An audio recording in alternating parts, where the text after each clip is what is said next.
event here. It's awesome to see so many people from a bunch of different events, not just the San Antonio Young Republicans, but I know a lot of people over from Turning Point, a lot of other great groups. So thank you guys so much for letting me crash. A little bit about me for those of you who don't know me or just kind of heard my name around, or again, got so many of those mailers, they do work, sorry. My name is Brandon Herrera. I am a business owner here in San Antonio on the northwest side. I'm a firearm manufacturer, firearm engineer, constitutional advocate, and Second Amendment activist. And that takes a lot of forms. A couple weeks ago, I was up in the Capitol in Denver, Colorado, testifying against their state legislature on probably one of the worst assault weapons bans ever proposed in any state in this country. And unfortunately, it looks like they might have the juice to pass it. So this is the stuff that we've got to be fighting everywhere. For another example, last year, I was asked by Congressman Matt Gaetz and Congresswoman Marjorie Taylor Greene to testify before a congressional field hearing against the ATF and against overreach of agencies like the ATF. Because giving these three-letter organizations the ability to legislate without having to pass a bill the proper way through Congress and signed by the president to become law, and just letting these three-letter organizations legislate will be the death of this country if we let them. These organizations have to be reined in from the bottom up. You probably couldn't name a government organization I wouldn't want to at least decimate, if not abolish. And I mean that semi-literal, reduced by 10%, but a lot of them need a lot more. But realistically, what I'm not is more important than what I am. I am not a politician. I have never been involved in politics. I've never wanted to be involved in politics. I've always what I do is inherently political. I've always been involved in politics that way. But I've never wanted to throw my hat in the ring and become a politician. That word still sounds like a slur to me. I think we lost a lot in this country when we stopped remembering the difference between career politician and statesman. I think we need to return to the era of statesmen, when this was a public service. This is something that you did after you established yourself and when you wanted to give back to your community and protect this country and its interests for future generations. We lost something when we forgot that. But I guess what got me involved, despite never wanting to run for office and never having run for any office of any kind in the past, is paying attention.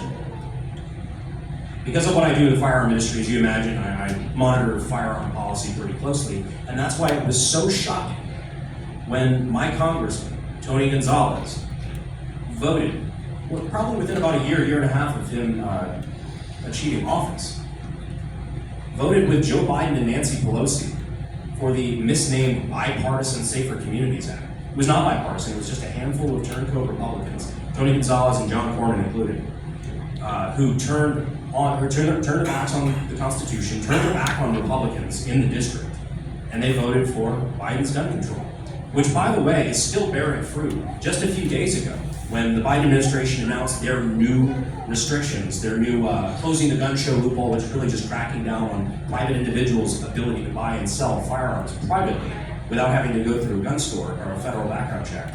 Something that's always been legal since the beginning of since the founding of this country. That was based on language directly from the Bipartisan Safer Communities Act. That gun control we saw from the Biden administration a couple days ago came directly from Tony Gonzalez's vote. So anyway, I noticed that, and it really confused me, because this is supposed to be a Texas Republican, a Texas conservative, somebody who's supposed to be protecting our rights and protecting the Constitution. Here he is voting with Nancy Pelosi and Joe Biden. That was really weird. And so I started paying closer attention to a lot of his other votes. And whether it was a $400 million vaccine tracking database, whether it was taxpayer abortion through the military, or whether it was fighting real Texas conservatives like Chip Roy on the border instead of fighting with them, he kept making a lot of bad votes, especially for District 23, which is the biggest border district in the United States when it comes to border with Mexico. It's over 800 miles. They're supposed to have a fighter. We're supposed to have a fighter in that district who's going to fight for us and not the other way around, not fight against the people who are fighting for us. And so all of these things just kind of came together, and I was looking at some of the other challengers in the race, and I was really worried that Tony was going to be able to take his seat again without having to be taken to a runoff and being held accountable by the voters in the district who are frustrated, because I feel the same frustration that a lot of the voters across District 23 have felt. Disapproval with the congressman that they have, disapproval with the job he's done, with the votes that he's made. And I was just in a position in life where this country's been very good to me. I've been very fortunate. I've got several businesses that are doing quite well, and I want my children to be able to have the same opportunities given to them in this country that I was able to take advantage of. And so back in August of last year, I threw my hat into the ring and I announced I was running for Congress. And we were able to secure about a quarter of the vote on March 5th in a primary that had 5 people in it. And it was enough to take Tony Gonzalez below the 50% required for him to retain his job. So now he's forced into a special election on May 28th. And now he's fighting for his job. We're halfway there now, as of today. Today is the halfway mark.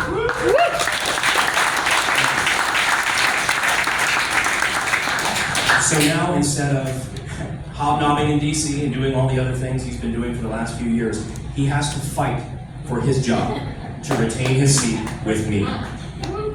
And it's been a privilege of my life, truly, like it's very humbling, to become the voice of that frustration in the district on behalf of the citizens of District 23. It's genuinely an honor because as of March 5th, we sent a message across Texas, across District 23, heard loud and clear in DC, by the way. They do not like me there. It's okay, I don't much care for them either. But the people of West Texas have chosen me to represent them as the spearhead going straight into DC. And it's about time we had somebody there in that position who wasn't there to rub elbows, but went to throw them instead. And so I'm excited for that. And that's what I want to be able to give to my constituents, is when they turn on Fox News, they turn on C-SPAN, or they look at headlines about how certain votes are going, that they don't look and go, oh God, that's my congressman. I want them to be able to say, no, that is my congressman. That is somebody who's fighting for conservative values, who's fighting for Texas values, somebody who's protecting the Constitution and not destroying it. That's somebody who's fighting for us. That's my congressman. So that's what I want to be able to give to my constituents. And I hope they hold me accountable like we're holding Tony accountable, because that's the important part about primaries. But I don't think they'll have to. For better or worse, I only know how to tell the truth, so it's gotten me in trouble in the past. But stepping aside from that for a second and talking more about the people that are here, it's awesome to see the engagement of the youth in organizations like this. You guys have been awesome, and it's cool to see people getting involved so young, because that is one of the things that the Democrats really nail. You know, it's the old quote. It's like if you're not a liberal by the time you're in your 20s or something like that, you have no heart. And if you're not a Republican or a conservative by the time you hit 40, then you have no brain. The left has always targeted the youth, whether it's all the funding that the DNC is putting into Gen Z for Change and hiring TikTok influencers and really just going after that younger demographic. They've always been about that. They've always been in the college campuses. They've always targeted the youth, the impressionable youth. And it's a tale as old as time. And it's awesome to see Republicans starting to do the same thing and really starting to counter that a lot. Great organizations, the Young Republicans are awesome, Turning Point USA, Young Americans for Liberty, all 3 are groups that I've worked with, and I'm happy to continue doing so, because those are the important, that's who we really need.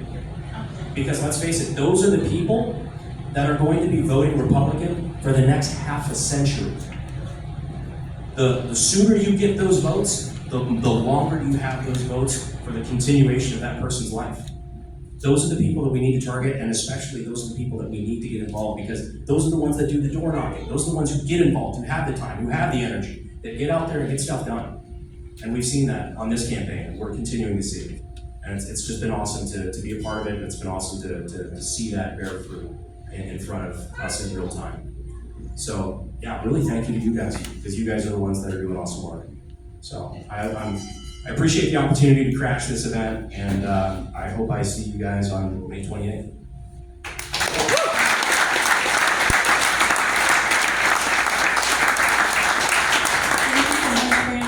If anyone has questions for Brandon, we'll take some Q&A. I see a question up here.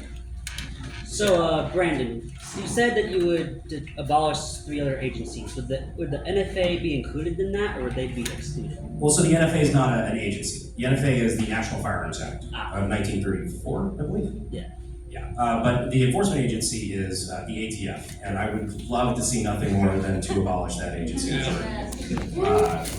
They started as just a mutant offshoot of the IRS originally. They were it was just a tax collection agency, realistically. They started in the back office of the IRS, and then thanks to people like Janet Reno, they became a task force, and then a militarized one. And that's something that not only needs to be reversed, it needs to be eradicated. Yeah, they keep pulling back on their decisions. It's like, what are you doing? But kind of to his point, do you believe in abolishing the NFA and then the Gun Control Act of 1968, all the federal gun control laws? Yeah, I would love to see it. I would love nothing more than to see a lot of that stuff. At the very least, removal of things like the Hughes Amendment, just working in what we can. I agree. This also has to be palatable enough to pass in a vote. And there's certain things that I think that we can start chipping away at that. At the very least, I want to see that Overton window, the window of conversation moved in that direction. Because gun rights have been on the defensive for far too long. It's time we went on the offensive and started getting some stuff back. Yes, sir. Yes, sir. Okay, as we all know, last week there was a bill on the FISA Act.